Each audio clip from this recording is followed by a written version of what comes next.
Welcome to the RocketMSP Podcast. I'm your host, Steve Taylor. The following is an interview with Sean Morris, CTO of Titan HQ. Titan HQ started as an email security platform and has since added email archiving and web security services to their portfolio. I wanted to interview Sean to learn what it's like to be the CTO of a large services provider and ask some basic questions about how MSPs should get started in cybersecurity if they have not yet. Keep listening for the entire interview.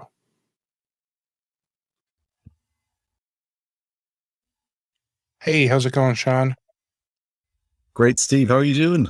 I'm doing well, man. So, thanks for popping on here today. Sean, you are the CTO over at Titan HQ. That's correct. All right. So, how did you get to be the CTO? Like, what does your journey look like? That's well, as you can see, I'm getting on a bit. But yeah, it's been an interesting journey. So I suppose I'm a physics grad, which is kind of a weird place to start a career in IT, but an awful lot of us have gone that route. I spent quite a bit of time in the software development world, in telco, telecoms industry, more so on the equipment manufacturer side, and that kind of. But I always wanted to be in IT. I actually kind of had a craving for the technology side of things from an early age, and wanted to be kind of in the thick of it. So I went from there to a small system integrator, the early noughties, which was an exciting time for lots of reasons. Ended up working with a company there where we did a ton of interesting work. So I was kind of out with the customers, implementing lots of interesting systems, mainly CRM and stuff like that. But obviously those things have been integrated. And then because that was a small company and that turned out to be an interesting time for a lot of the wrong reasons, I ended up moving from there to a company called Fidelity Investments, who I'm sure your listeners are very familiar with. So kind of ended up doing an awful lot of different things in Fidelity. I was there for 17 years and really kind of ended up with kind of a global role that spanned lots of different things at different points in time. But I guess what I carried forward from that into this role was a big focus on security and data and how that applies into the software development lifecycle. Because we're a product company, we build products and services for the cybersecurity industry, and it's a big crossover. So that's, I suppose, where I took from that and brought that into the role I'm in today.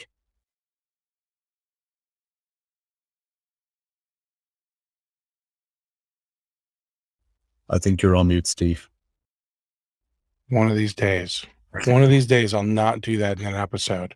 So, so as the CTO, you are in charge of kind of the product itself, but you're also in charge of all the security and the technology for Titan HQ for you guys to operate as a business as well. Absolutely. We have two mantras in this company: security first and MSP first. Right. So, certainly to talk about security first part, and it's kind of come to the fore, maybe more so than ever in the last 18 months, right? Yeah. The reality of supply chain attacks. It's always been, for me, I suppose I've done a lot of work on DevSecOps over the last 10, 15 years in my career.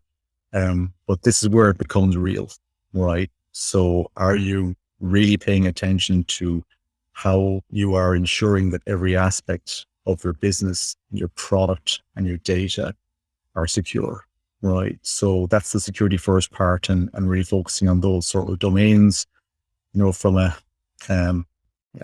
attack perspective, ensuring we're really as good as we possibly can be. So I want this episode to be helpful for all MSPs, but I'm really going to be focused on questions that MSPs that have maybe fallen a little behind on their cybersecurity. I really want to focus on helping them because, you know, with the way the internet is, if they were to pop on Reddit and say, "Hey guys, how do I do better cybersecurity?"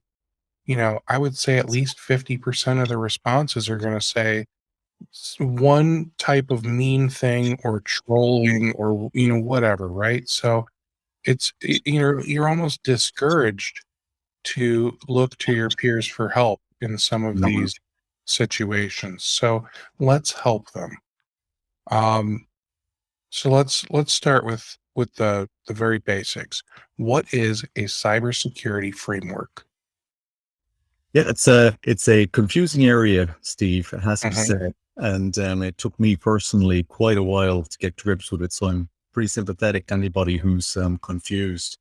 I mean, in a nutshell, it's essentially, uh, I suppose, a lot of different ways of looking at it, but essentially, it's a way of describing, the things that you should think about and ultimately do to improve your cybersecurity posture, right? Um, there are loads of them out there. I mean, there's Hmm. probably, I would argue, four that are important to pay attention to, depending on the type of industry you're in. But really, they are a way to get you going on the journey, right?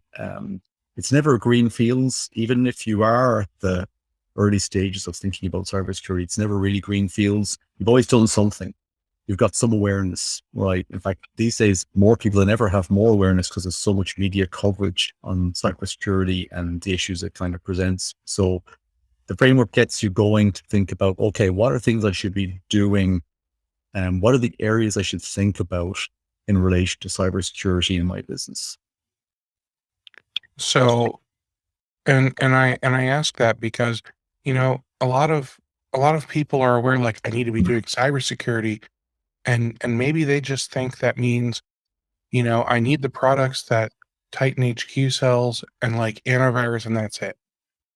But there's a lot more that goes into it, because when you pick a framework, you're basically saying, I have a bunch of rules that I'm gonna kind of follow, whether they are government regulated or audit based because of regulation or just requirements of your field, or you've just decided that these are the practices that I want to follow because I want my company to have a strong cybersecurity posture. I want to be uh, I want it to be really hard to get to our stuff. I know it's never impossible, but I want it to be really hard. So now we know what a framework is. And then there's another thing we hear about, and it's controls. Hmm. So is a framework different from controls? Definitely. There's kind of a hierarchy in these things, right? And again, it's another area where there's an element of, there's probably a formal definition somewhere, but how I think about it is the framework is the all the bits and pieces to think about in relation to cybersecurity, kind of the broad domain areas that you should focus on, whatever those might be, or practice areas. And again, that actually varies from framework to framework. They all have different ways of describing essentially the same thing. They do all overlap enormously. So in one sense, you can't go far wrong if you pick any framework. It's just a question of, is it best fit for your business at this point?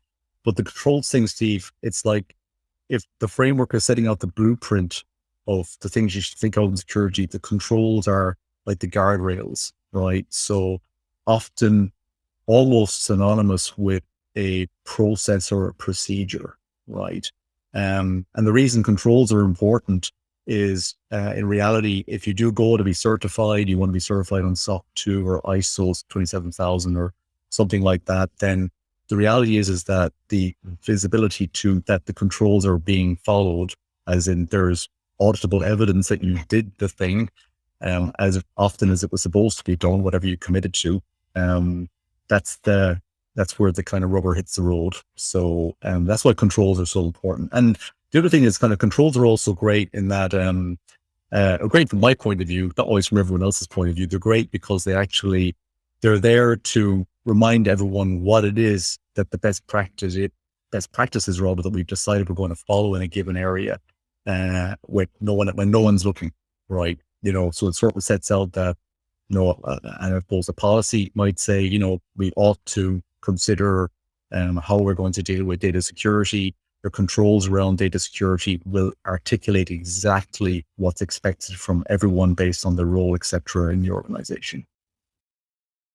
And so you mentioned a couple like SOC 2 and ISO 27001.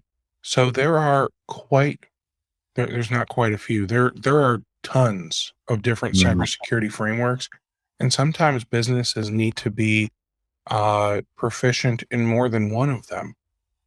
So if we want to get like technical, so to speak, we could say that HIPAA and PCI are technically a cybersecurity framework, or more like a security framework, just to protect the healthcare data or credit card data. But then there's also cybersecurity frameworks that are like global, and then there's the ones that are maybe specific to certain countries, like NIST and CMMC. Like these are specific to the United States. And while Titan HQ doesn't really need to adhere to those for their own country, because you guys are in the Republic of Ireland, so that means you're EU, not UK. I know that can get confusing for some of us Americans. So because of that, you don't have to adhere to like NIST and CMMC and all that kind of stuff, right? But you also understand the importance of being able to tell your American customers, hey guys, I understand that, you need a vendor that can sign a BAA for HIPAA. So you might put things in place that allow you to, um, uh, help us with our controls on our end. So, Exactly. so here's where I get a little confused is, okay, so like ISO 27001, that is like a global, that's like just a third party organization of companies and just really smart people all came together around the globe and they put together that framework. I know CMMC is American, so is NIST. What is CIS? Is that global or specific to America? I actually don't know a lot about CIS, funnily Okay. enough, but I just hear that one a little more frequently these days. yeah, I'd say it's from our point of view, sitting in the kind of the product technology realm, it tends to be a combination of SOC 2 is extremely popular. I mean, that's for almost every industry, but certainly for companies that are in the technology realm, SOC 2 is a highly valued certification, and it has a kind of an element of, you can start with, security and availability and extend to processing and other aspects of your business over time, right? So you can extend certification, right, across different domains. ISO, I mean, is definitely international. In fact, I would say both are international, completely international and global in scope. ISO, it covers an awful lot of very similar ground. It just approaches it differently. It approaches it through, the concept of, establish, implement, maintain, and sort of evolve your security posture and looking at information security systems from the point of view of your business. So you kind of have another way of parsing out what it is you should be thinking about. I think when you get to the NIST and CMMC, yes, they're US specific. I think where they differentiate in my mind, NIST is voluntary. It's just like ISO in a way. NIST and ISO are general standards organizations that happen to have a specific and I suppose very well thought of, if I want to put it that way, cybersecurity framework. That's a good kind of an orientating thing to think about in terms of your efforts there. Whereas, CMMC is in reality, is a Department of Defense requirement that's becoming mandatory fairly shortly, 2026, which will mark on, I'm sure, for a lot of people. So that, And to clarify, I believe that's going to be mandatory for companies that have like government contracts, not yes. for like, the candy store down the road isn't going to have to adhere to CMMC, but if you're working in like the government sector, but you're still a private business, then that's where you'll have to understand and adhere to CMMC. And I know that uh they already kind of tossed it aside and came out or mentioned or however it works with like CMMC 2.0 because I think they already realized that 1.0 was just a little extreme, and it probably should have been that Mm, extreme, but it also made it really difficult for people too. mm. So I think that um how do I want to say this? While I think we all agree that cybersecurity should be, super important, I think we can also agree that, sometimes if there's too many barriers, people just won't do it. So I think that's why they're looking to simplify CMMC in some regard. I would say that certainly from the point of view that CMMC is a maturity model, that they've taken at least out of the starting blocks a reasonably good approach, because you can gain levels of maturity over time, and maybe those levels of maturity, and I don't know the ins and outs of this, if you like, open up more opportunities for you in terms of where you can play in that particular sort of realm. I do think, though, that there is one thing, Steve, that's a watch area for MSPs, particularly in this space, which is that with the supply chain focus, and of course, in this particular, in the Department of Defense side of things, we're seeing cyber warfare becoming it's incredibly real. I mean, even just recently in the Ukraine, that's how kind of part of that conflict is kicking off right now. From a Russian perspective. So I suspect that if you're part of the chain of supply to a Department of Defense contractor, that may also require you to step up on this as well. So it's probably something that's worth investigating for your listeners to think about. Where do I sit in this? From a candy shop, no problem, right? You're probably not in that particular supply chain, but maybe you are somewhere in that supply chain, in which case that could be a knock-on from a business perspective to watch out for. And what I want to do is I want to have a conversation with you about Ukraine at the end, and I want to turn that into a special clip that won't be like part of the episode. People will have to listen to that separately, but that won't be too long. That I'm thinking maybe a 10-minute conversation for that. Um, all right, so earlier I mentioned that there are all these different types of controls, and sometimes you might have to, or I'm sorry, frameworks or whatever they are, right? So, uh, sometimes you might have to, you know, check off boxes on more than one list, right? So a doctor's office, Mm, they are by regulation required to be compliant with HIPAA, right? But they may also say, we know we have to do HIPAA, but maybe I'm one of the crazy doctors and I want to be focused on security because I know it's the right thing to do. So I'm also going to say, I want my office to be compliant with NIST. mm, And so the nice thing is that there are ways for and there's probably like a list out there somewhere where it says like, okay, these boxes that you can check off for NIST correlate with these boxes on HIPAA. I don't think it's that simple, to be honest. I think that there is overlap. I think And I don't think that you're going to check off. I don't think one will check off all the boxes. yeah. But I think it's fair to say that if you're looking at uh well, I saw a document on a cybersecurity vendor that they do security at the, I think the technical term is the perimeter of the network. So it's on the firewall.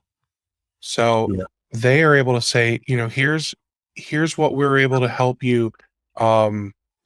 Here's how our product aligns with certain controls. So they were able to say, this feature, and they were able to list off all the different boxes it checks off for the different frameworks.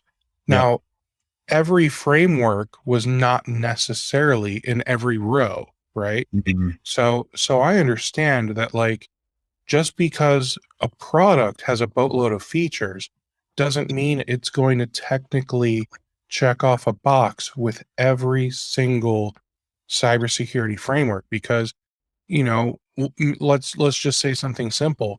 Maybe one framework doesn't have retention policy for how long you keep your logs, and another one does. Yeah. So if it says you need to review things in your firewall, great, you can check off that box. But if it says you need to keep the logs for 10 years and you're not doing that, it doesn't check off that box. So, and I know Yeah. I'm grossly oversimplifying this, but I'm also trying to talk to the guys that maybe are still trying to understand. And this is a huge thing to wrap your hand around. Siri, are you drunk?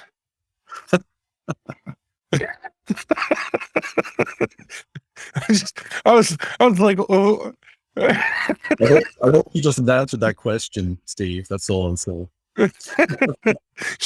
Even Siri doesn't know what we're talking about. That's all I'm trying to say, Sean.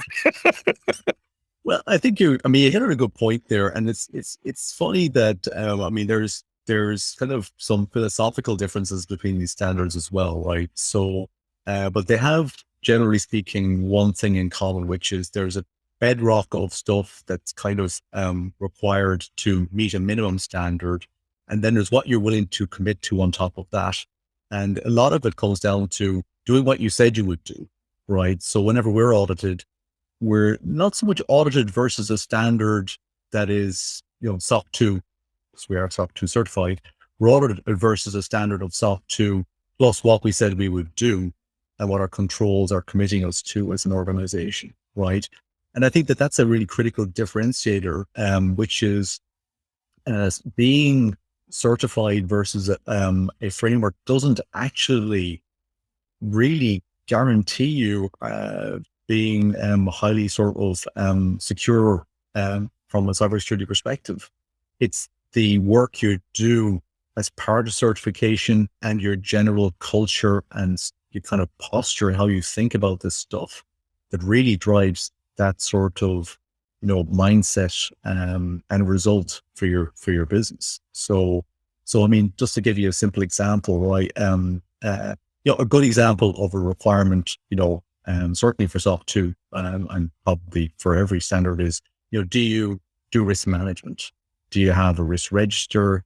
Do your senior team meet to review that on a regular basis? Is it comprehensive? Is it updated regularly? All that sort of stuff. It's almost like probably, to your kind of starting point, something that a lot of small companies would not necessarily even think of, but it's the discipline of actually doing those meetings and having the conversations that is the control.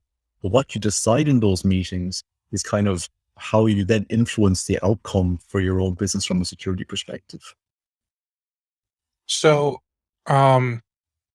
for people that are like, I don't even understand what I'm just going to pick NIST, okay? Because I know where to find some things with NIST. So again, this one's voluntary. There's no audit or regulations unless you want to get if you want to get into regulations, that's something else. If you want to get Right. audited, I'm sure that there are companies out there that would do third-party audits to your documentation to make sure that you are doing what you say you will do.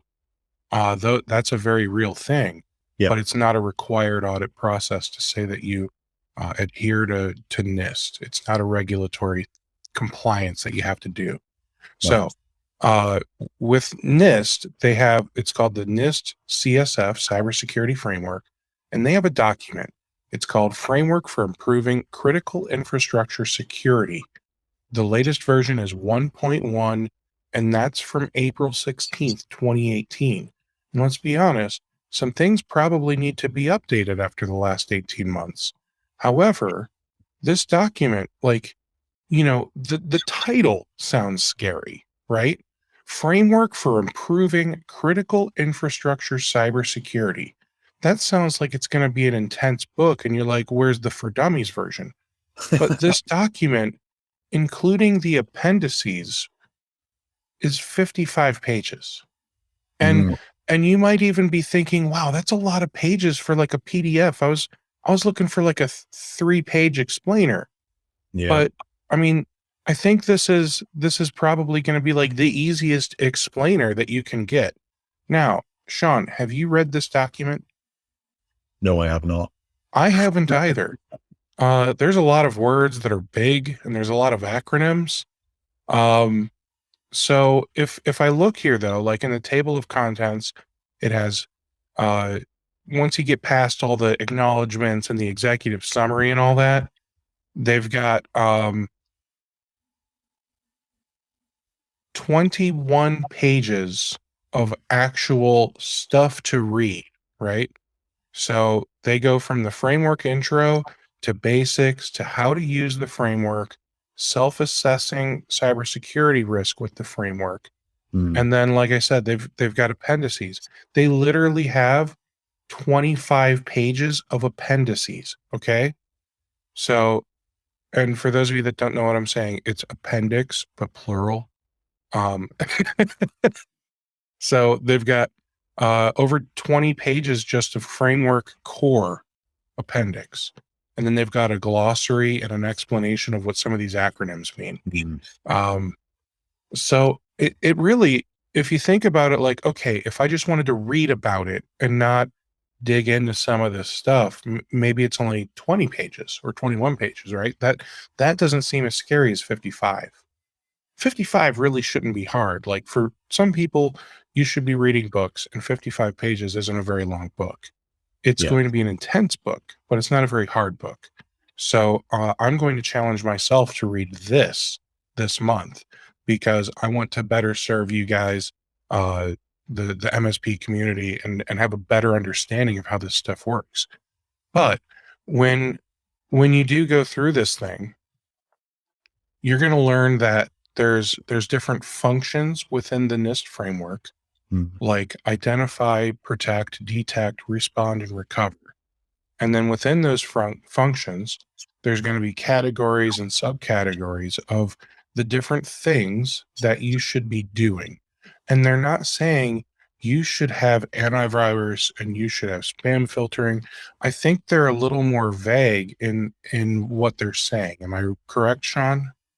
Exactly. And that's exactly it, Steve. As I said, it's a set of kind of list of things to think about. And, even as you kind of outlined the sort of the headings, identify, protect, detect, respond, recover, they're trying to get you thinking about the whole area holistically and then give you the next layer of things to think about.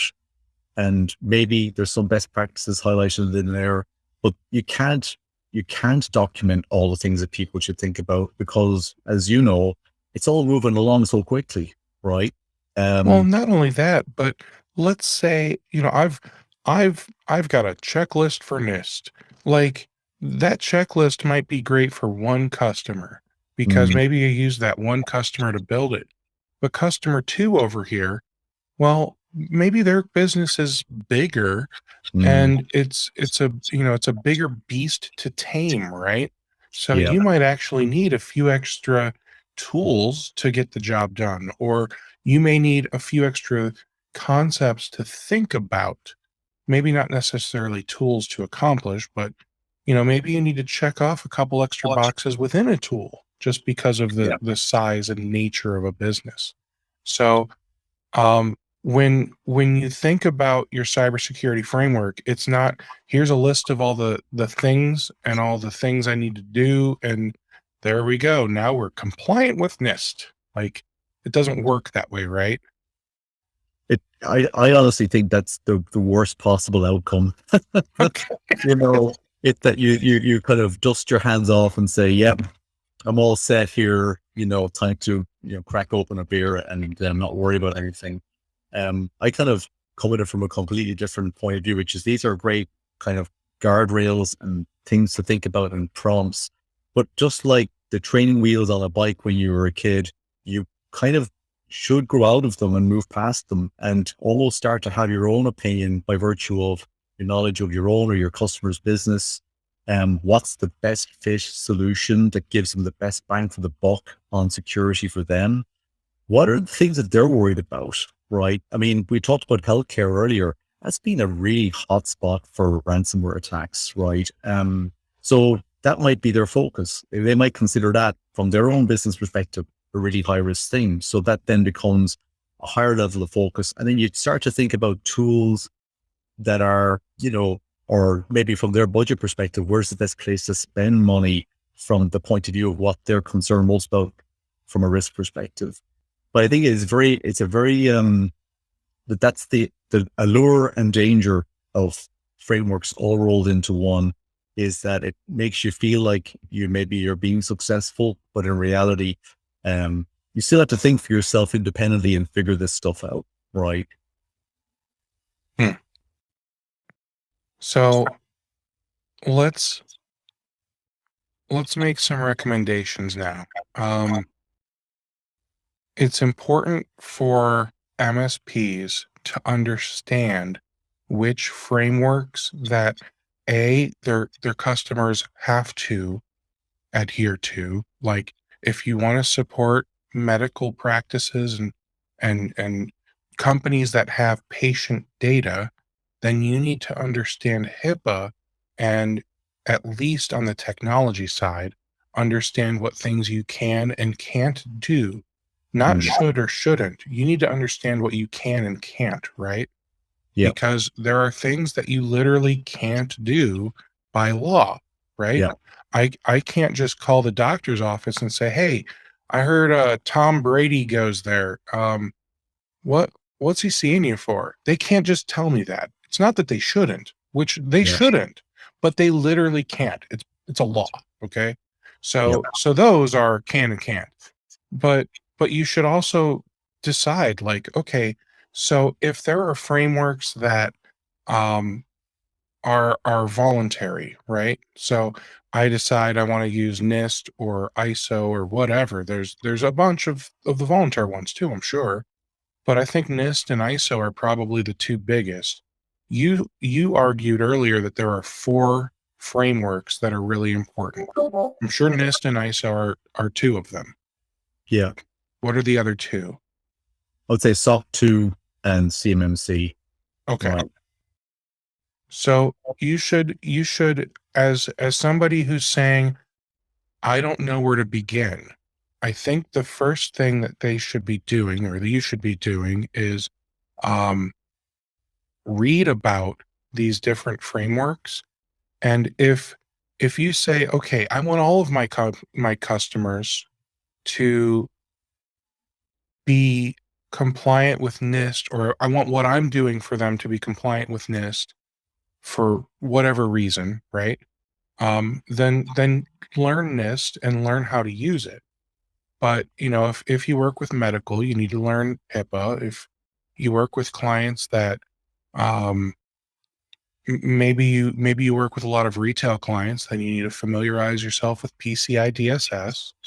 And then if you're going to work with government contract companies, that type of, where they're working with DoD, then familiarize yourself with CMMC and start working towards certification there. But I think that you need to, like, pick a framework. I think every MSP needs to pick a voluntary framework, and they need to start figuring out, like, how do my tools, my software stack, whatever you want to think of it as, how does this align with my framework? Yeah. And start to figure that out. And what is the best approach to figuring out how all of these tools can align with the framework? So we've actually given a lot of thought to this for our own business, Steve, and I think the way we define our own I suppose, security posture, our roadmap, everything we're doing and have done and will continue to do on security, we take a threat-led model. So, the frameworks there, we're obviously highly kind of aware of our certification on that and continue to stay certified, and there's value in that in its own right.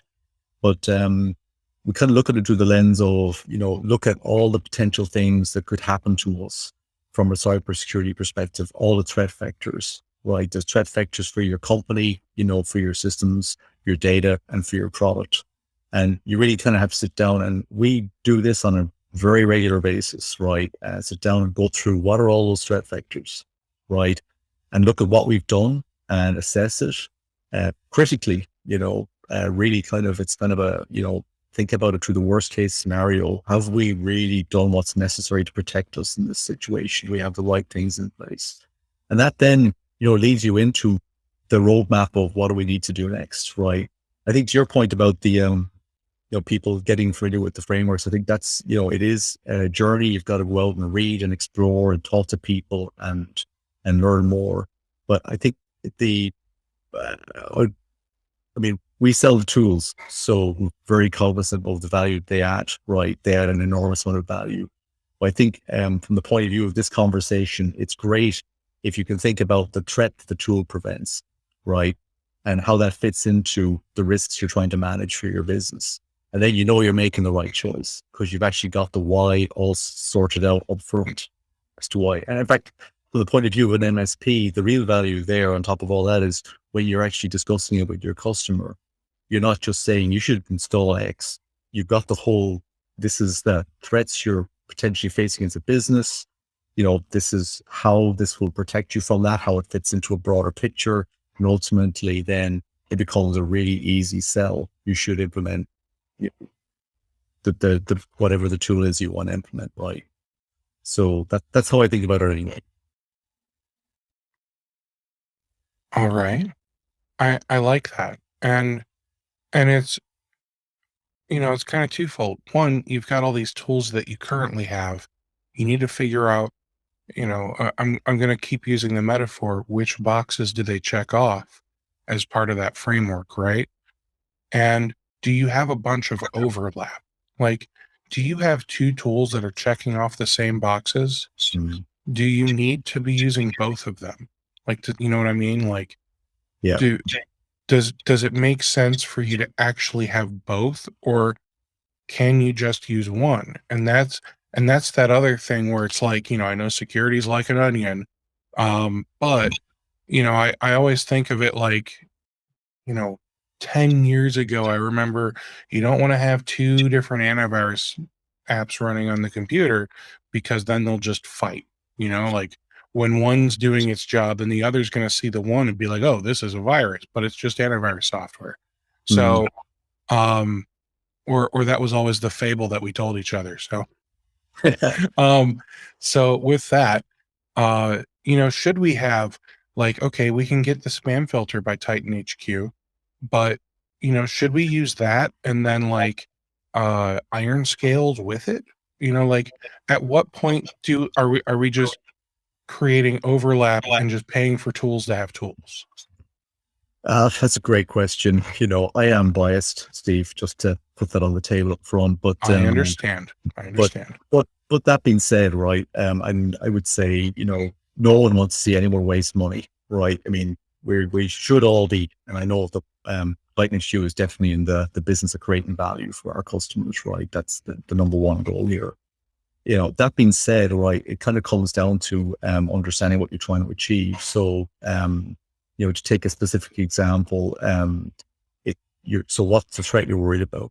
Is it phishing and ransomware? Okay, well, what's the sort of measures you're going to take to prevent that? Well, you can actually do lots of different things, right? You can certainly filter email, and we've just launched late last year, link rewriting, which is a great way to stop ransomware getting into your business. Obviously, from a spam filtering perspective, are you checking incoming emails for malware, etc., for dodgy attachments?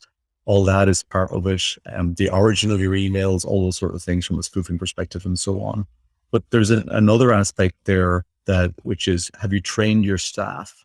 Have you got a good phishing simulation model in place, right? And we're actually about to make a pretty exciting announcement on that front as well. So stay tuned for that, and at some point in the very, very near future. But it's kind of that thinking about the holistic kind of layers of defense. It may well be that you choose to go with one vendor for one part of that, and another for another part. Obviously, there could be a configuration thing. There could be something there that's kind of not, how I put it, you're doubling up for no good reason. But more often than not, I would imagine when this is being designed and implemented, the goal should be to have overlaps that are helpful, right? And actually add value. And maybe it's and this is I'm going to plead ignorance, okay?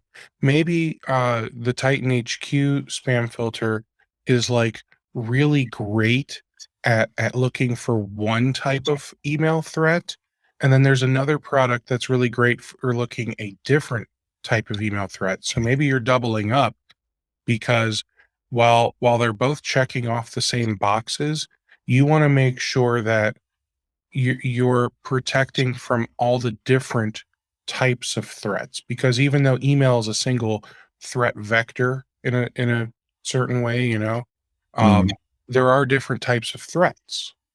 So sometimes it's phishing, and sometimes it's a malware link, and there. Yeah.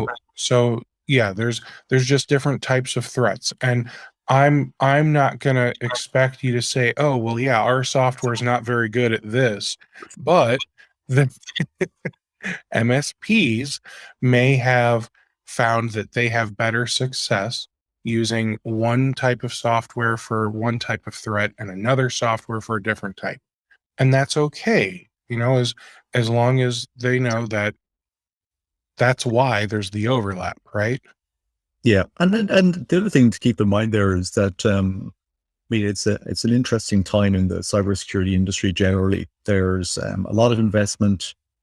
Things are moving forward pretty fast. I mean, we're expanding as a business extremely rapidly. We're private equity backed. We're now, really focusing in on heavy engineering investment in further improving products and getting that sort of extensibility and coverage.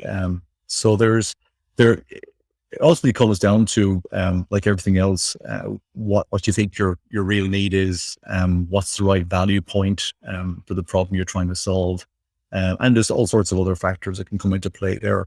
But certainly, we feel like we've got a great solution at a really great price point in terms of how we cover spam filtering, anti-phishing as well now, a big part of our focus, and of course, the web filtering and email archival space as well. So, I mean, it really comes, and in one sense, it's the other aspect to consider there, Steve, is, you mentioned kind of the antivirus stuff fighting on the PC in days of old, but there is also that kind of, interoperability that can give you an integration that can give you sort of additional synergies as well. That's a big focus for us in our roadmap right now. I like that. And I think we touched on this earlier, but it's more than just tools. There are other things that an MSP should be doing for their clients if we say we want to be, compliant with NIST or whatever the right way to say that is, right? Yeah. So it could be more like, all right, I know I'm going to put a spam filter in place, but another piece is I also need somebody reviewing the logs and seeing, what kind of data is in the logs. And can you talk about, like, what should we be looking for in these logs, these really long lists of text and blah? That's a great question. And definitely I've loads of people on my team who could answer it, but I'd probably be one of the worst people to ask that question of. But I would say, and to clarify, I'm not asking you like what error codes. Like, I just mean in like a general. Right. Okay. Well, I would say, I mean, the way we're organized, we use we use systems to actually help us understand what's going on in logs and activity across our company, right? And in one sense, the monitoring of the logs and you're looking for anomalous activity, that's a configuration aspect. You can find a dozen, IDRs that can look at that information and give you output. It's actually the understanding, I suppose, the technical expertise within your organization to be able to say, okay, so here's the things we're really worried about. We want to make certain we flag these up and that goes to the right people, and that if someone's out, that there's somebody else who's going to see that alert, that type of, so it's interesting you bring up the logging and monitoring and alerting space, Steve, because it's such a hugely important area from a security perspective. I think that the tooling part, you got to get it right, but the process behind that, or I suppose it overlays it in terms of what happens. That's a perfect example of a control, right? What's your monitoring control associated with, monitoring and alerting, right? How does that actually, what action does it drive when something happens? How do you decide that the alert is a false positive if you're going to close it off?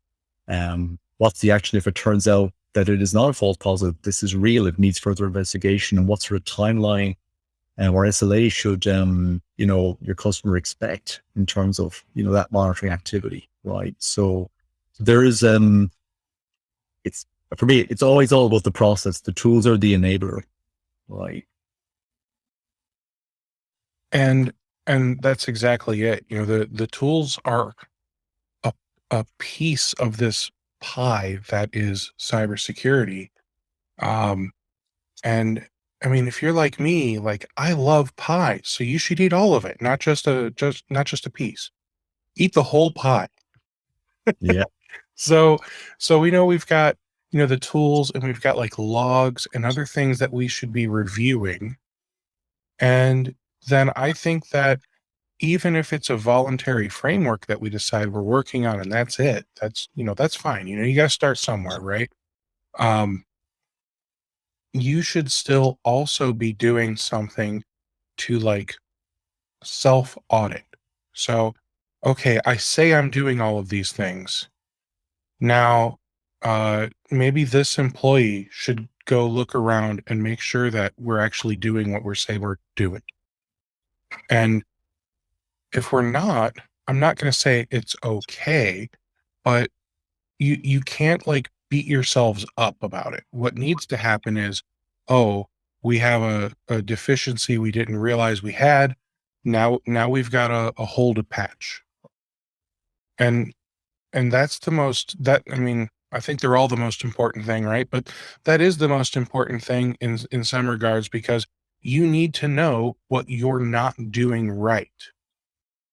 Exactly. Yeah, I think it's critical. I mean, that's back to the culture thing in the first place, Steve, which is people should feel like it's safe to share that they've found an issue and it's not quite right, or there's an opportunity to improve, and that it's not going to be judged or someone's going to get upset about it or whatever, because that's where, the real problems build up in the background, right? I think the point of, so what's a good mechanism to actually drive that process, right? It's certainly a question I spend a lot of time thinking about but certainly the one that we do, and one example of one thing we do, I suppose, would be business continuity planning tabletop, right? Which sounds kind of complicated, but actually what you do is you bring all the important people into the room.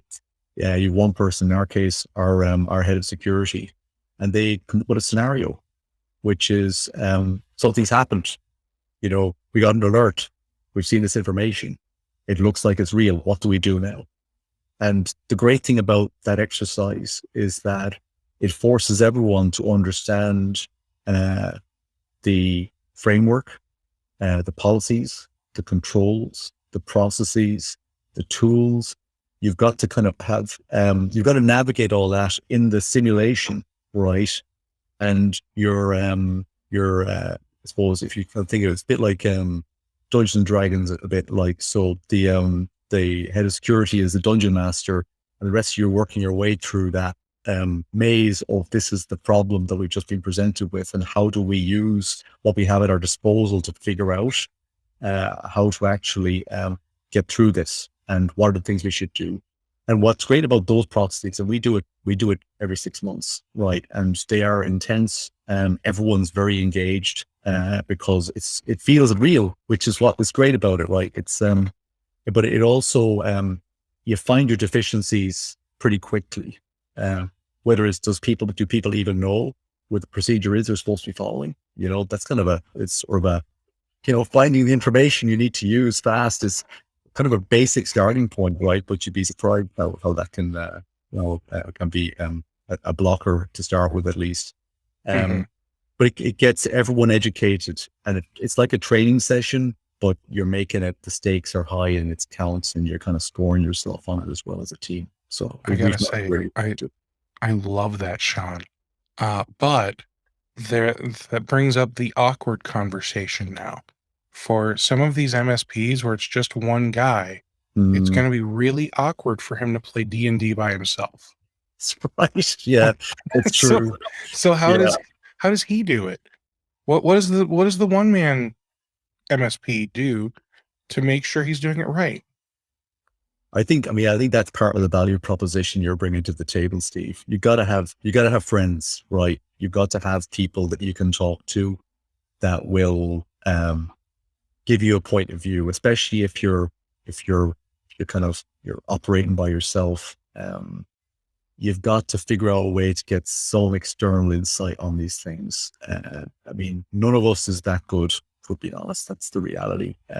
You can know an awful lot. The trick is, in some respects, with all this, is to figure out what you can learn off your old bat as you go along, and what are things you don't want to learn the hard way, right? Especially at the expense of a customer. That's obviously the most Uh-huh. important thing. And I too have some fun announcements coming soon in that regard. So you guys will need to stay tuned to Rocket MSP for that. So I don't forget, we're going to have that other conversation about Ukraine, but Sure. um, I want to wrap this conversation up with one last, I'm going to call it topic. I want to break this down into a checklist, but before you tell me we can't make a checklist out of a cybersecurity framework, hear me out. If you saw an Yeah. MSP that maybe they're just doing like antivirus and Titan HQ spam filter, while you're happy they're using Titan HQ spam filtering, um, there's a lot more that they need to do. What do you tell them? Like here, and I'm just going to say an arbitrary number. It's okay if you tell me we need to change the number. I need you to do these 5 things if you want to be able to improve not just your cybersecurity posture, but your knowledge on how to use and implement cybersecurity in a meaningful way. Yeah, it's so there's almost like two layers you could attack that kind of question at, right? There's what are the basics? So what's the basic checklist? Just things that you should kind of nail on the wall in front of you and think about every day. And if you kind of can cover those, you're probably going to be improving your situation pretty quickly. And then there's the bigger picture, which maybe is, for bigger organizations to consider, right? Well, Let- and that's true, but I think as MSPs, we've gotten to a point where I think we all need to look at the bigger picture. Okay. mm, So I don't want to say you should have an antivirus and a spam filter and this and this and this. That's no. I'm saying let's break this down to all right. Hey Sean, I want to get better at cybersecurity because right now I say I'm cybersecurity focused, yeah, but I'm probably really not because I don't even know what a NIST framework is. right. What do you tell me when I say I want to get started? I want to do better. I want to do this right. I want to do right by my customers. How do I learn and how do I actually do? So how do you, well, I mean, breaking it down a little bit, you've got a few options. I mean, we talked about reading, etc. If you're going after the framework, I think you can get yourself a long way through just reading and really sort of exploring these spaces. Personally, I think once you get past a certain scale, if you can find outside help in terms of a company to help you think about understanding what you want out of the framework and how you're going to get there, if you're gunning for certification, then that's the route that certainly worked for us. We already had a phenomenal base in place. In many respects, we were just confirming it to the world at large that we were there when we did that. But there was still even some learnings in that from our perspective, and there probably will be ongoing. But in terms of, day to day, the day to day stuff that if I was starting out myself in the space, they're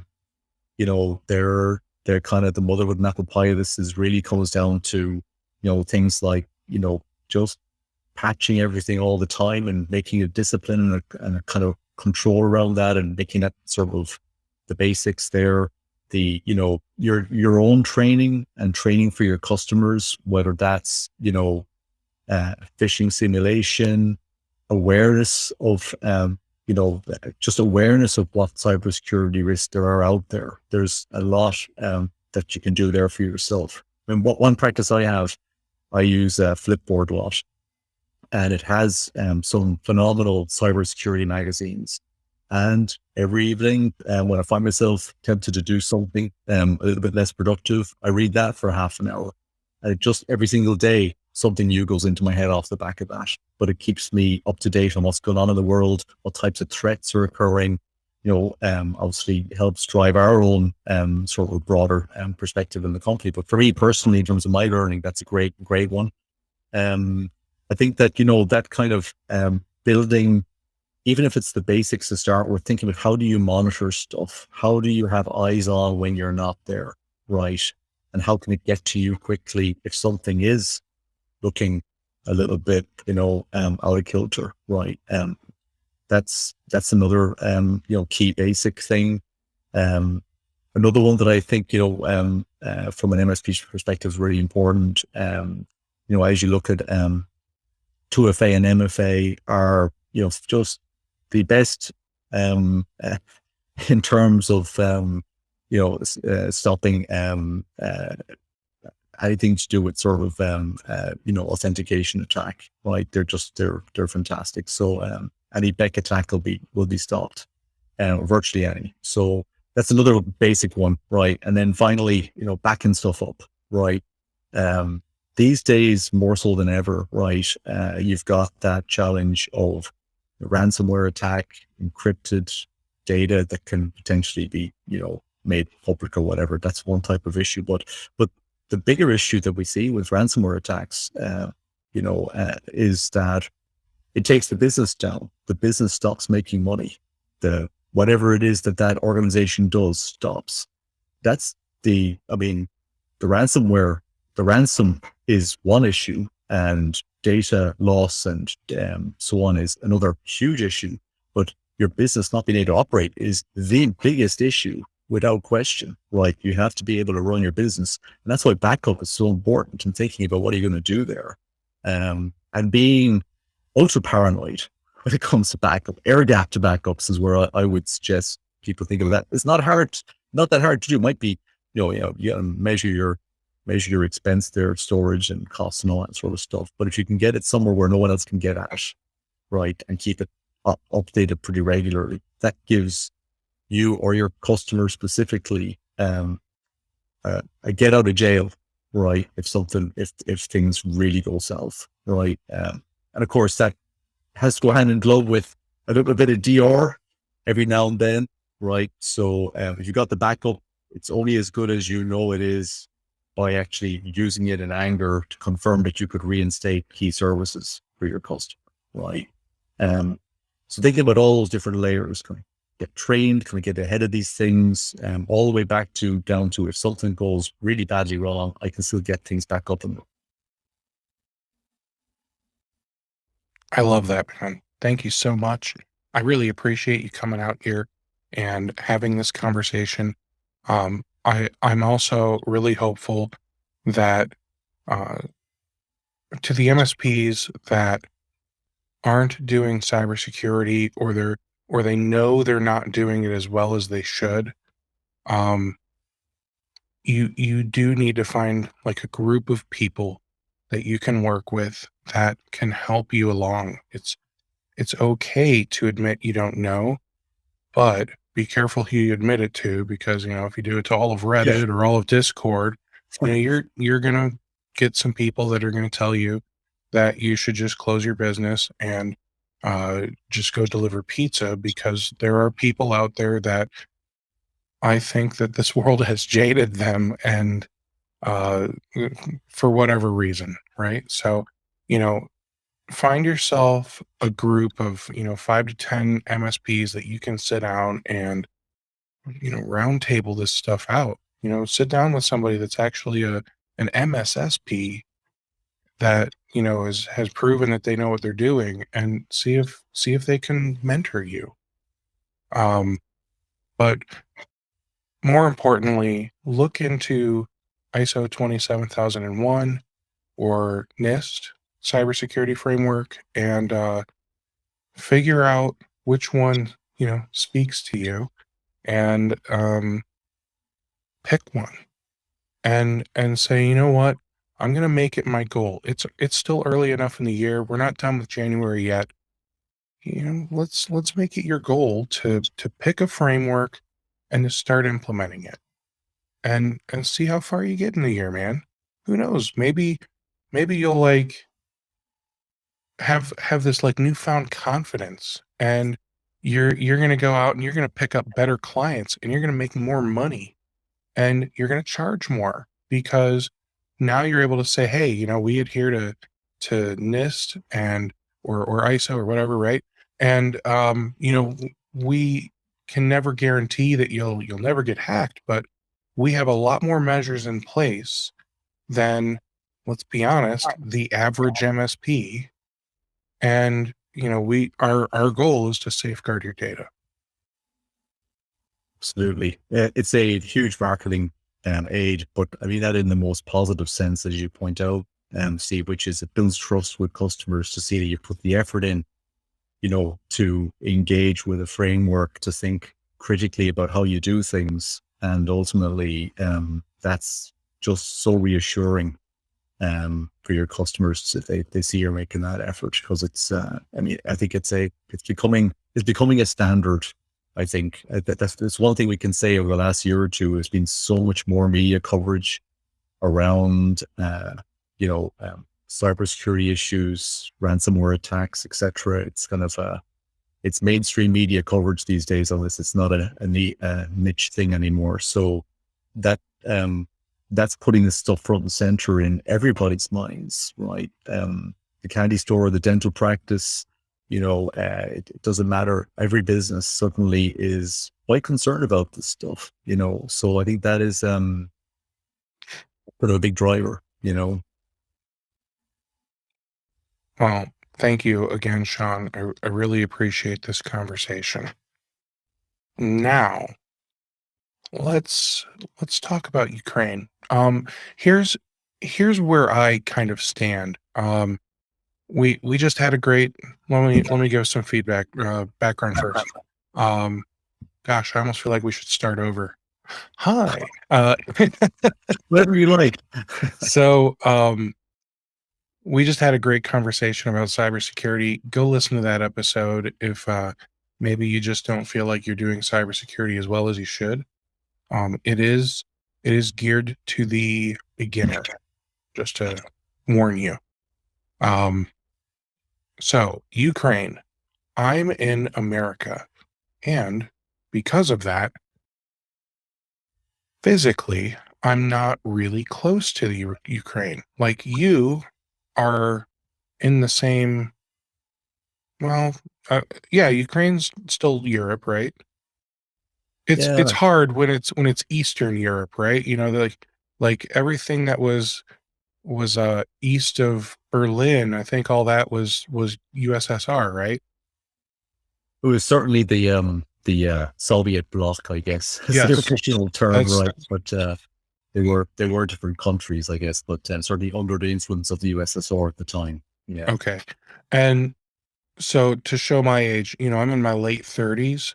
So I think a lot of that went away while I was still in like grade school. Mm, So it's difficult for me to understand or fathom what Europe was like when I was younger, back in the 80s and 90s. I've never been to Europe, so it's difficult for me to fathom what it's like now. Here's how dumb I am, and this is me making fun of myself. I see you wearing that brand jacket, and that's the kind where you can hit a button and it heats up like the pockets, right? no, but this one doesn't have that. It's just insulated. Okay. Well, that But yeah, that brand, they also make, and like the logo lights up to tell you that it's on. So it lights up and it tells you like the hand warmers are on inside the pockets. And I think it might have warmers inside all around the jacket too, but I don't remember. Um, but here's how dumb I am. Wow, they sell that brand over in Europe? no, it's the global economy, Steve, isn't it? I think that's the reality. Certainly, I've worked and lived in the US over my career extensively. So from my perspective, it almost feels like there's no real difference. Obviously, in certain parts of Europe, there's different languages and so on. But the reality is that there's an awful lot that is common across those sort of two geographies, I would say. And certainly, it wouldn't seem so different to you if you landed in Dublin or London or Paris or anywhere like that. You'd see a lot of things that you would recognize, right? I'm sure I would, but I get excited when I recognize things, when I'm looking at somebody's office from thousands of miles away, because I'm still in that, I'm just in this suburb in Ohio. I'm not near like New York City or LA or any of those major hubs of the US, Mm. right? Like I'm near Cleveland. Like, and I'm sure one time it was great, but so so I guess what I'm saying is when I think of Ukraine, I have no idea what to think of. Like I think of probably, a really cold country in the eastern portion of Europe. It's always cold, it's always dreary, it's always rainy because that's what always looks like in the movies. And people are sad and hungry, okay? And not the country. They're actually just starving. Um, and I feel bad, but that is what Hollywood has done to me. I think that Because that is a dramatization for sure, Steve. I would at say. 100%, I'm sure it's a beautiful place. And the cool thing is, like all of Europe, like you guys have had you have such a rich history. Okay. So I, I want to clarify that this is me being a little silly, and this is me just kind of giving in to the stupid American stereotype. Okay. So I just want to clarify that I know Ukraine is a beautiful country with wonderful people, but it's also right now got a lot of darkness going on. True. I have not been keeping up on some of the news from over there because the news just makes me sad, and it it doesn't give me any hope for the future. So, can you please explain? You said cyber warfare, and Mm. that freaks me the bleep out. Okay, please explain what's going on and why America should care. Yes. Well, I mean, there's several levels to that, but I'll stick to the cyber warfare part of it, given that's also something I know slightly more about. But the so recent hostilities, as well kind of documented in the media, between Russia, the Ukraine, and NATO, I guess more specifically, as well, have sort of started to reach a bit of a fever pitch recently, and there's been a lot of I suppose diplomacy going on between the various camps to try and wind things down a bit, right? That's well covered in the media generally these days. Not looking good, I think, would be a fair summation of things where they are right now based on what I've read in the last 24 hours.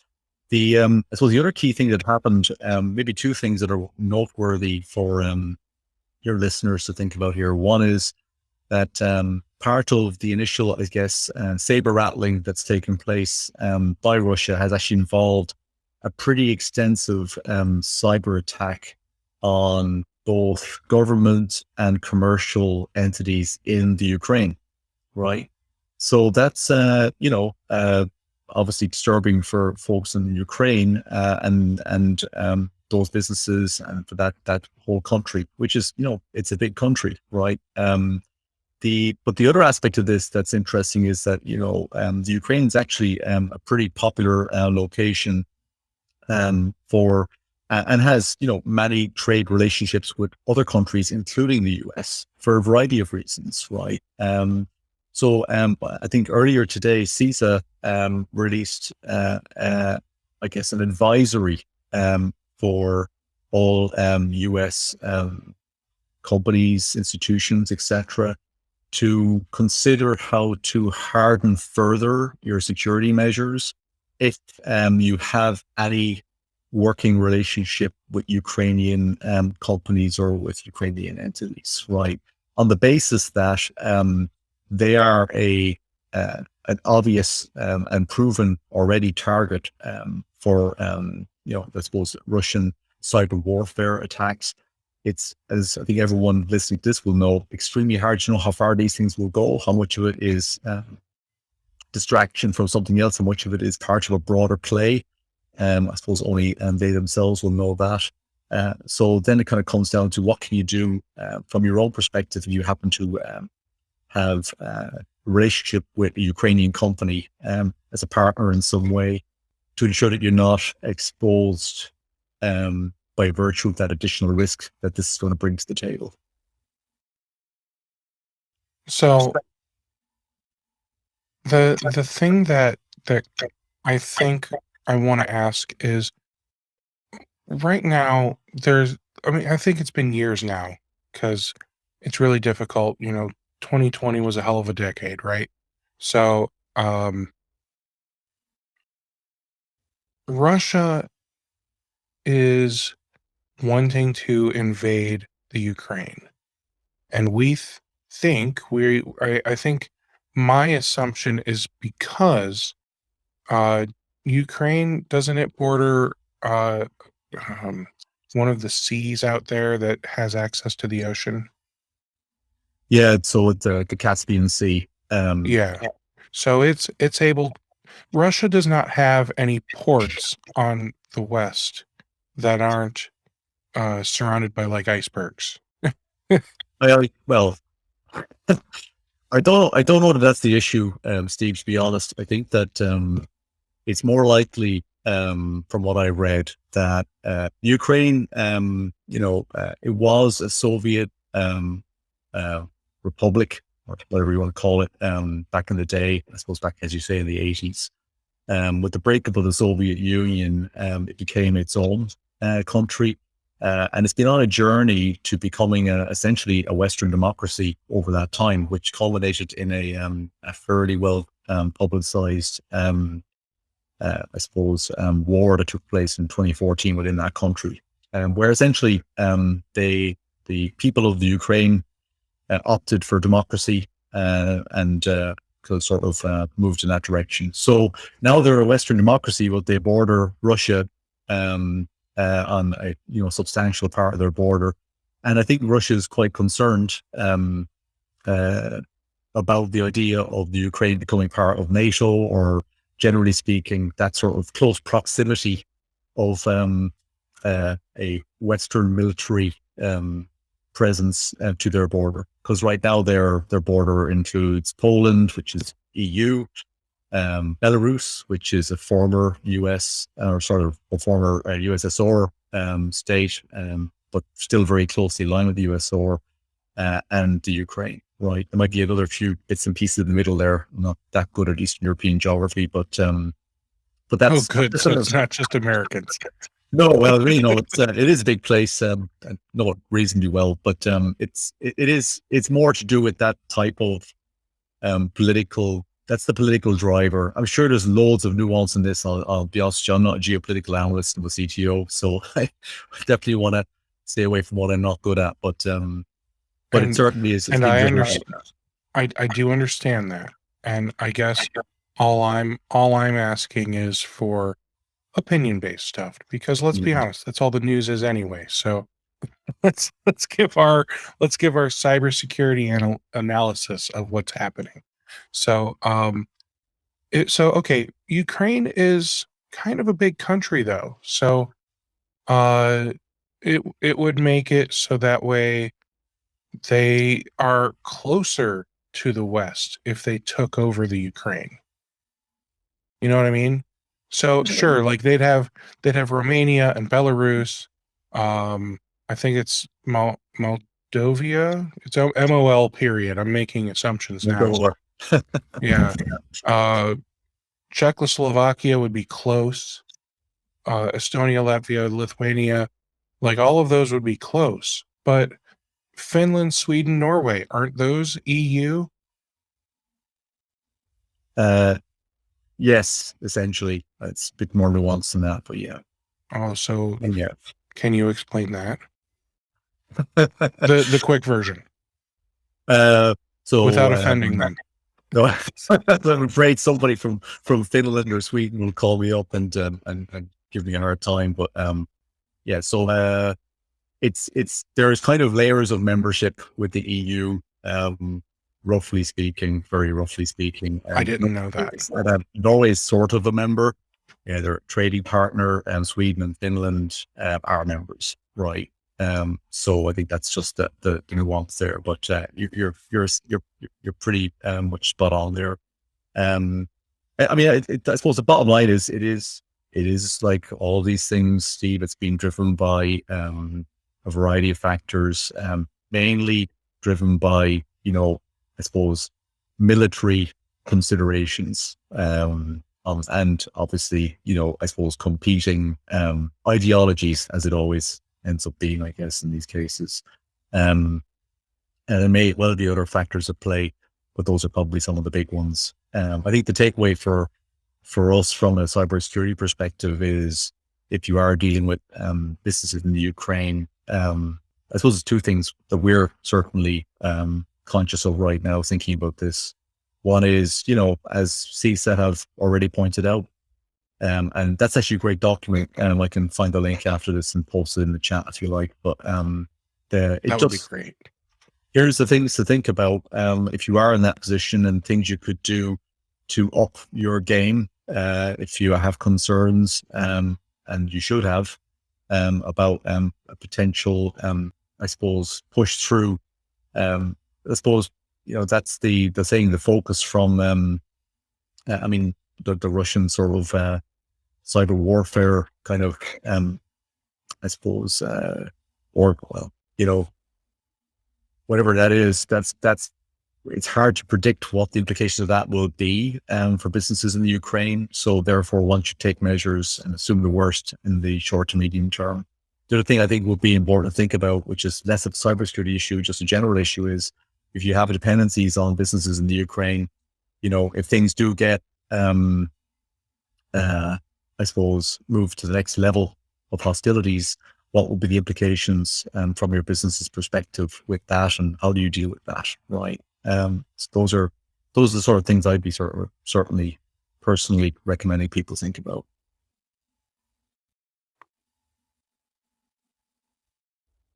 Apparently you don't mute your microphone to talk. I just thought I'd share that. Oh boy. Well, so the one thing that I remember you mentioned before was you like to stay up on the news, and you use Flipboard, and on Flipboard do you just do like a cybersecurity search on Flipboard, or are there specific magazines that you read?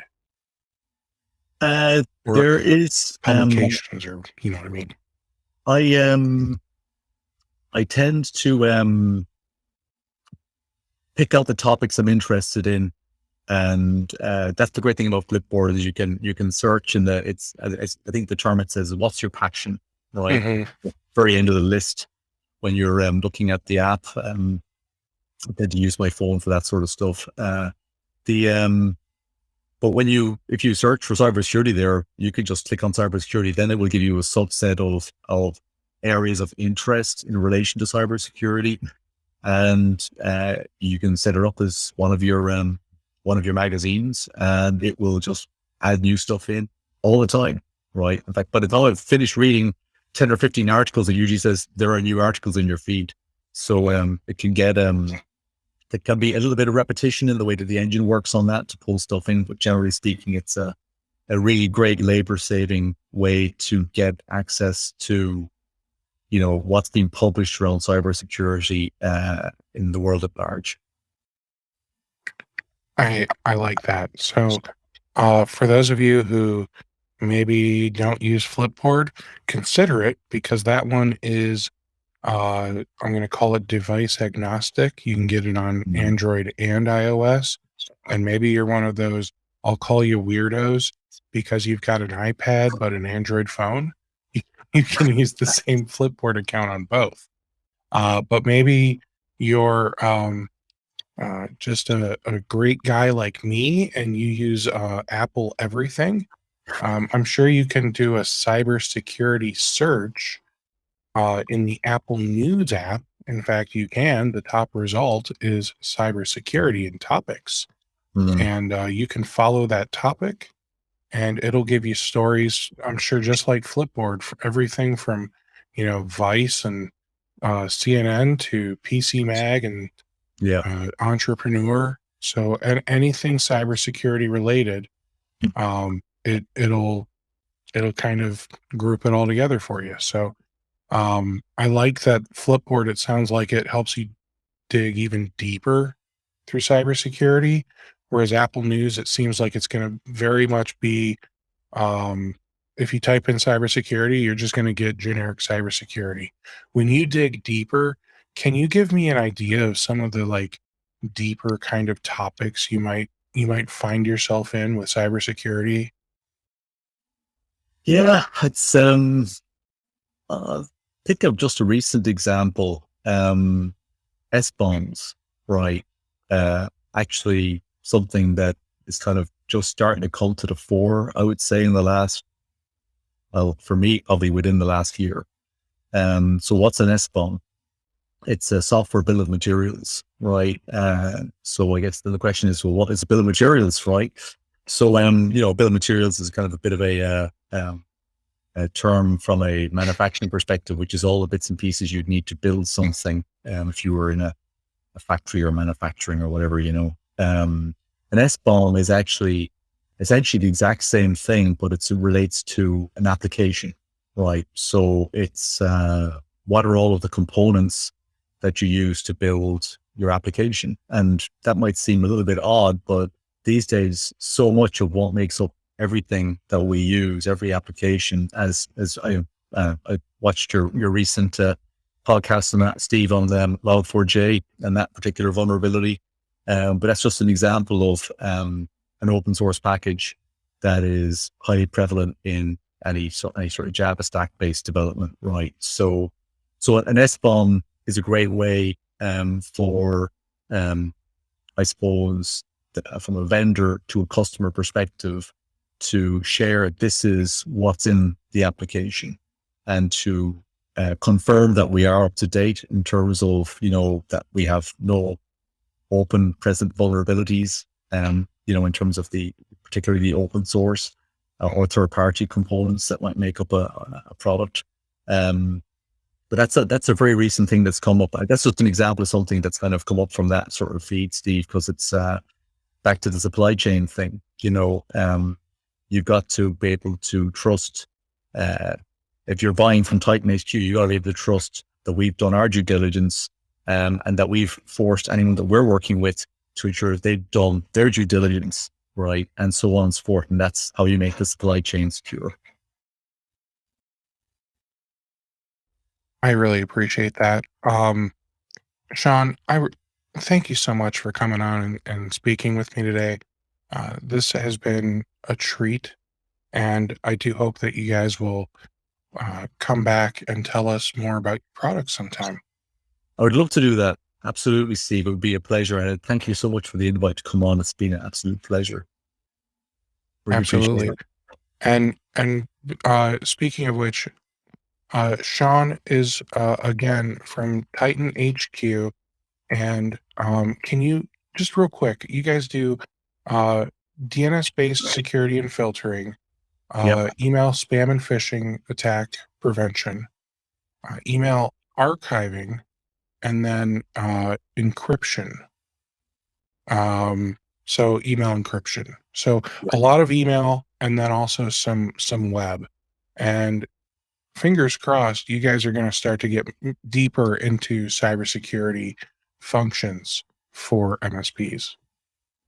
Absolutely. That's a big focus for us is on a number of fronts, actually. So I think a couple of things are on my mind right now, and that's basically one is rounding out our offerings to be more complete on a number of fronts. As I mentioned previously, we're in the closing stages of adding a phishing simulation and security training offering to the company. So there'll be an announcement of that any day now, right? And really excited about that and how it will add to our offering. We're also investing heavily on a number of fronts this year. I guess anti-phishing and really adding further to the technology to really catch those nuanced and ever-evolving threats that come in this space is a big focus for us going into 2022 and beyond. And I suppose the other big area we're focused on actually is, that sort of, as I mentioned before, integration, the user experience, how that sort of enables ease of use and configuration and management from an MSP perspective. I know there's, it's a big area of focus for MSPs, just being able to track the billing and make my life easy, right? That's the goal, right? So that is something that's kind of front and center in our minds this year. So that's definitely stuff to watch out for from us. That's so cool, man. I look forward to seeing some of the things that you guys release here soon. Sean, thank you again, and hopefully we will see each other again sometime very soon. I will look forward to it. Absolutely, Steve.